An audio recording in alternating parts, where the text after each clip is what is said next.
Joachim Murat was the son of a French innkeeper who abandoned theological studies at the outbreak of the French Revolution. Murat advanced to the rank of general during Napoleon Bonaparte's military campaigns in both Italy and Egypt.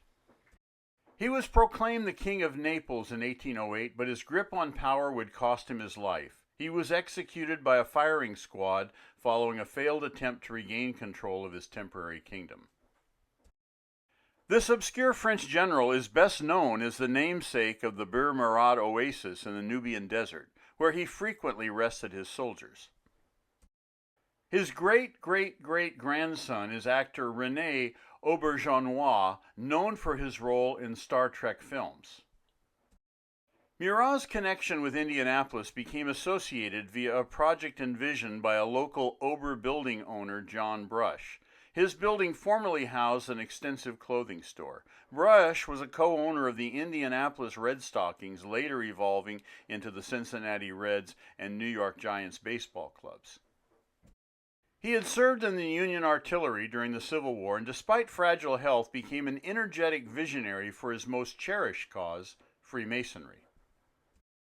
The Masonic movement was swept in a period of extensive expansion following the conclusion of the Civil War. Iconic Masonic temples became established throughout the United States as part of the national reconciliation process. Brush, who had been raised in New York City, convinced 5 of his Masonic peers to travel to Cincinnati with him to visit the 6th constructed Syrian temple originally established in February 1877.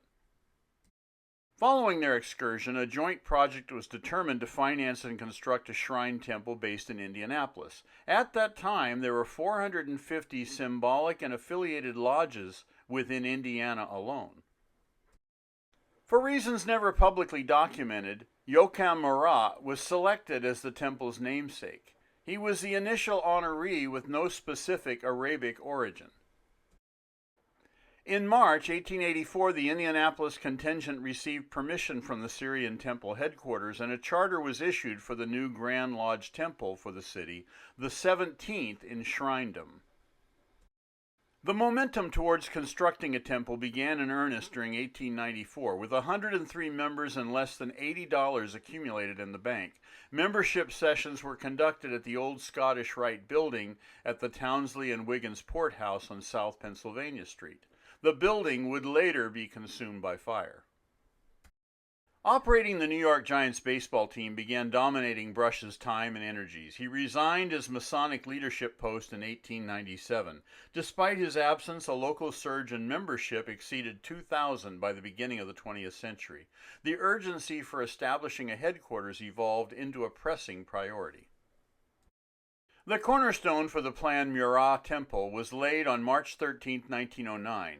The building would require less than a year to construct, accompanied by an adjoining theater. The initial theater performance was conducted on February 28, 1910. The Schubert Organization of New York signed a lease for the Old National Center. The theater seated 1,950 spectators and hosted a touring series of Broadway plays, including the Ziegfeld Follies. The ceremonial Masonic dedication was staged on May 16th, featuring an induction of 190 candidate members. Following in September, John Brush died. The temple would ascend into one of Indianapolis's most decorative icons. Local architect Oscar Bolin designed the massive Middle Eastern-styled structure. The building features minarets, brick banding, towers, stained glass, and terracotta. The opulent interior is adorned with brass, marble, and terrazzo floors inlaid with mosaic. As the Masonic membership ranks continued to swell during the new century, space once again became a pressing issue. During 1922, the architecture firm Rubush & Hunter were commissioned to design an addition, coordinating the theme with the original design. Their Egyptian room was modeled after the tomb of King Tutankhamun.